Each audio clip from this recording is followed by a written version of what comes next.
I was standing at my kitchen window with a mug of burnt coffee in my hand, watching a red plow truck grind its blade down my gravel lane. When it hit me like a punchline, I didn't even know I'd set up. The neighborhood HOA had been pestering me for months, and now they just rolled a very loud, very expensive mistake right onto my private property. Like, not kind of private. Deed, survey pins, recorded easement, all of it. Private. And the best part? I hadn't asked for a single ounce of their help. My name's Cole Mercer, and about 4 years ago, I bought a beat-up farmhouse on 27 acres outside a little town in northern New Hampshire. Not postcard New Hampshire, Real New Hampshire. Mud season, black flies, and winter that shows up early and overstays its welcome. The house had character, which is a polite way of saying it came with drafts you could hear whistling at night, and a driveway that wasn't really a driveway, so much as a half-mile ribbon of gravel and pine needles that snakes from the county road up to my porch. That lane was mine too.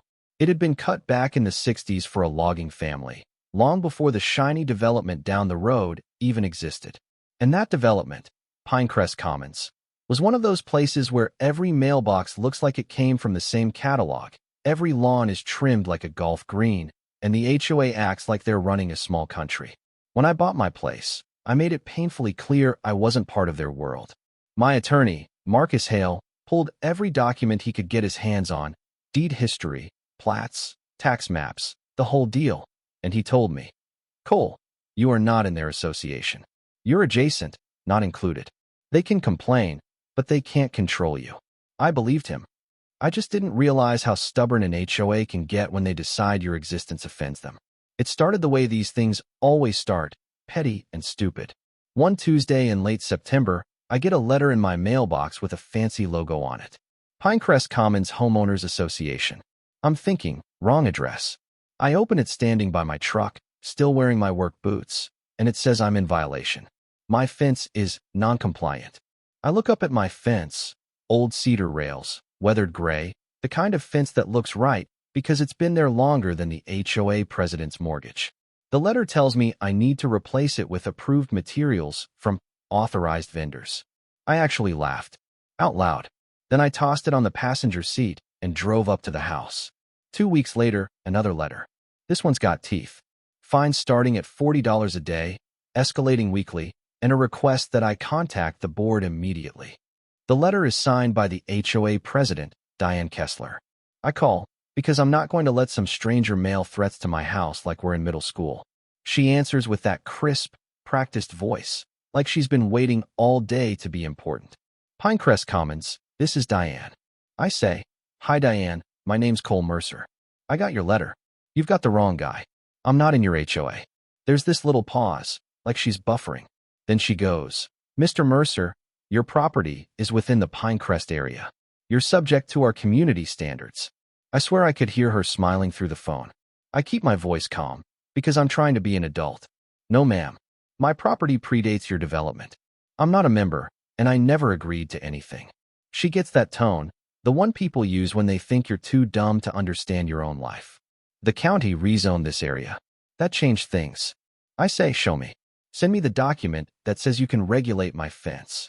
She says, "I don't appreciate your hostility. We're protecting property values." And I said the thing that probably made her blood pressure spike. "My property value isn't your business." I told her, clearly, "Stop sending me these. Don't contact me again." Then I hung up because I could feel myself getting heated and I didn't want to say something that'd end up quoted back at me later. Except, it didn't stop. The letters kept coming like a subscription I never signed up for. Grass too long.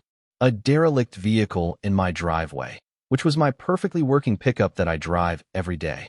Firewood stacked unsafely. A shed that lacks aesthetic cohesion. I started scanning every letter, taking photos, logging dates, because after the fourth one I realized this wasn't confusion. It was bullying. I called Marcus. He listened, quiet for a second, then he goes, "They're fishing. They want you to panic, respond, maybe even pay a fine, and once you do, they'll treat that like consent." I said, "So what do I do?" He said, "Document. Don't engage emotionally. If they escalate beyond letters, we respond. But right now, let them build the case for us." That sounded insane, but I did it. I built a folder on my computer titled Pinecrest Nonsense. Every letter, every envelope, every voicemail. And I tried to move on with my life. Then winter hit. And winter in my part of New Hampshire doesn't knock. It kicks the door in. We got our first real storm in early December. Heavy wet snow, the kind that clings to branches until they snap. I woke up to 7 inches, and it was still coming down. I made breakfast, watched the flakes pile up, figured I'd wait until it eased up before I fired up my ATV with the little plow blade I use on my lane. That's how it's always been. County plows the main road. I handle my own lane. Mid-afternoon, I hear a diesel engine climbing. That didn't make sense. Nobody comes up here unless I invited them, because there's nothing up my lane but my house and trees. I look out, and there's a red plow truck pushing snow like it owns the place. Clean banks, smooth passes, right up to my porch. I walk outside, and the driver waves like we're neighbors. He doesn't stop. He just turns around and heads back down. I'm standing there in the snow with my hands in the air, thinking, what just happened? I call the number on the truck, North Star Plowing. The dispatcher answers, and I say, "Hi, your truck just plowed my lane. I didn't order service." She asks my address, taps keys, then goes, "Oh yes, that's under the Pinecrest Commons contract. They have us servicing all roads in their coverage area." My stomach drops. My lane isn't theirs. She says, "Sir, if you're on their list, we plow." I ask, "Who pays you?" She says, "The HOA pays us." I thank her, hang up, and call Diane Kessler so fast my thumb almost breaks the screen. She answers like she already knows. "Mr. Mercer." I say, "Did you send a plow truck up my private lane?" She goes, "We contracted for community snow removal. It's for safety." "You're welcome," I said, slow, like I'm talking to a toddler near an electrical outlet. "You do not have permission to send anyone onto my property. That is trespassing." She actually chuckles. "It's a valuable service. Costs are shared by all properties in the service area, including yours." I said, "No, you can't charge me for something I didn't ask for." And then she hits me with it. "Your portion is $1,850 for the season. Due January 10th. You'll receive an invoice." The calm left my body like air from a tire. "I'm not paying you a dime. Don't send a truck again." She snaps back. "Non-payment will result in late fees and lien procedures." I swear, hearing the word lien felt like she just walked into my kitchen and started grabbing plates. I said, "Try it. Please try it. I'd love to explain to a judge how you think you can lien a property you don't govern." She hung up on me. I called Marcus. He didn't even pretend to be surprised. He said, "Okay. Now it's getting good." I said, "How is this good?" He said, "Because now they're doing something actionable. Letters are annoying. Unauthorized services on private land. Invoices, threats of liens. That's where judges stop rolling their eyes." He told me to take pictures if the truck returned, save the invoice, keep a log, and he said he'd send a formal cease and desist on firm letterhead. "That paper trail matters," he told me. "It shows you warned them. They understood, and they kept going anyway." The invoice showed up right after Christmas. Pinecrest letterhead, nice and official looking, like they wanted it to feel inevitable. Snow removal, $1,850. Administrative fee, $300. Compliance penalties, $420. Total due, $2,570. Due by January 10th. I scanned it, emailed it to Marcus, then slid the original into my folder like it belonged in a museum exhibit titled People with Too Much Free Time. January 10th came and went. I didn't pay, obviously. And on the next storm, the red plow truck came right back. This time I recorded it. I got the company logo, the plate, the driver's face, the blade scraping my gravel like nails on a chalkboard. I called North Star and told them, "Remove my address. I'm not in that HOA. If your truck comes back, I'm calling the sheriff." The dispatcher sighed like I was asking her to move a mountain. "Sir, we have a contract." I said, "Then you're choosing to trespass. I am formally telling you right now, you do not have permission." She tried to push me back toward Diane. I said, "No, I'm telling you, the company entering my property, not to enter my property." Then I hung up before my voice got shaky. A week later, I get another HOA letter. Past due. Late fees of $20 a day. If payment isn't received by February 1st, they'll initiate lien proceedings. That's the moment I stopped feeling annoyed and started feeling hunted. It's a weird thing, Realizing someone who has zero right to you is still trying to put a hook in your skin and drag you where they want you. Marcus wrote back one sentence. Perfect. Let them try. February came, and they doubled down. Another letter saying their attorney was preparing paperwork. The plow truck kept coming. Every storm. Like clockwork. I was building a log that looked like I was tracking a serial offender. Date, time, snowfall, video file name, call record, everything. When Marcus finally filed the lawsuit, it wasn't some dramatic movie moment. It was a PDF in my inbox with my name at the top and Diane Kessler's name right underneath, and the HOA and North Star Plowing. Claims for harassment, trespass, attempted fraud, and injunctive relief. I read it twice and felt my chest get lighter. Because now it wasn't me yelling into the wind. It was official. The HOA got served mid-February, and 2 days later Diane called me with a totally different voice. Softer. Almost friendly. Cole, I think there's been a misunderstanding. I said, talk to my attorney. She tried the neighbor angle. We can resolve this like adults. And I laughed, not because it was funny, but because it was so shameless. You mailed me threats. You trespassed. You invoiced me. You threatened to lien. You're not my neighbor, Diane. You're a problem. She said, I was trying to keep standards. I said, you were trying to expand your control. Then I hung up and blocked her number. Marcus went after an emergency restraining order. We showed up at the county courthouse on a freezing morning that smelled like wet wool coats and old paper. Diane showed up with an attorney who looked like he still had student loan stress in his eyes. The judge, Judge Holloway, white hair, calm voice, the kind of guy who doesn't raise his volume because he doesn't need to, flipped through our exhibits in silence. Marcus laid it out clean. No jurisdiction, repeated notices, written warnings, cease and desist, unauthorized plowing, invoices, threats. When Diane's attorney tried to call it confusion, the judge looked up and said, confusion ends when you're told no, in writing, by counsel. Then he granted the restraining order. No contact, no entry, no collection efforts. Effective immediately. Diane's face tightened like she'd swallowed something sour. The judge warned her, violate this order, and you will learn what contempt means. I walked out of that courtroom feeling like I'd been holding my breath for months and finally exhaled. And then, a week later, after a fresh storm, I hear diesel again. I look out, and there it is. The red plow truck. Back on my lane. Under a court order telling them not to be there. I started recording with hands that actually shook. I called Marcus.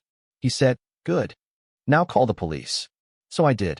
A deputy came out, looked at the restraining order, watched my video, then stepped outside and stared at my freshly plowed lane like he couldn't believe a grown adult organization would be this reckless. He said, you want to press charges? I said, absolutely.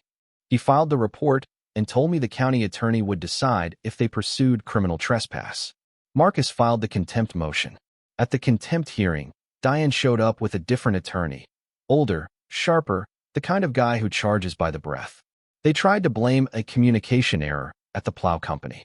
Judge Holloway wasn't buying it.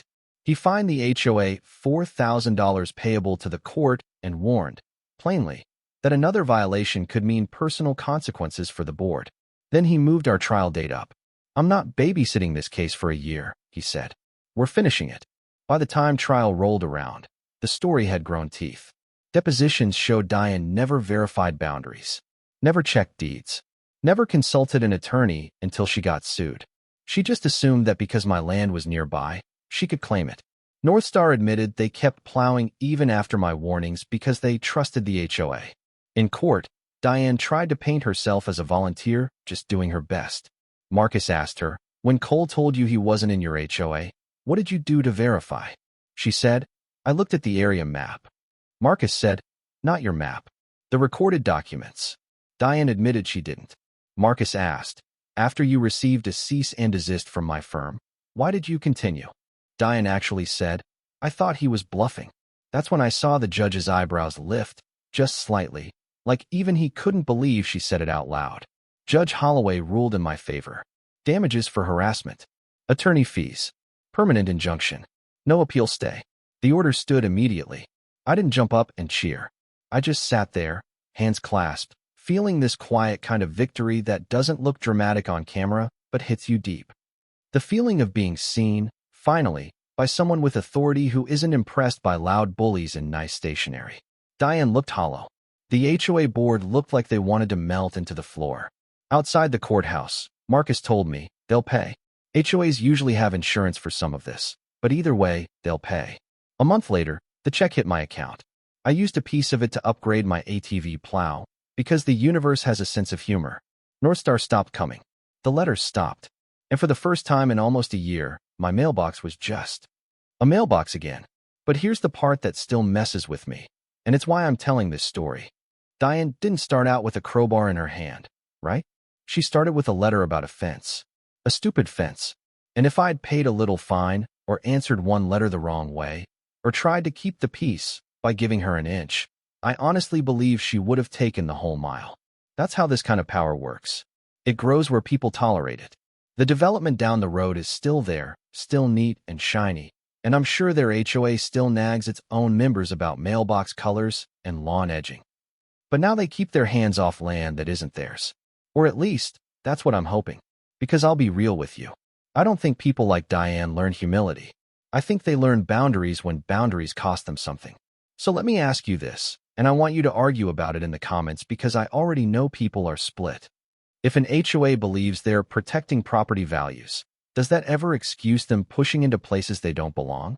And if you were in my shoes, would you fight like I did, or would you pay just to make it stop? Also, if you've ever dealt with an HOA, a nosy board member, or any kind of small-time authority figure who acted like they owned you, tell me what happened. And tell me how it ended. Because the scary truth is, this isn't just about snowplows or fences. It's about how quickly people will bully you when they think you won't push back. And what happens the moment you finally do. If you want more real stories like this, hit like, subscribe, and drop your take below. Who was right? Who was wrong? And where you think justice should draw the line.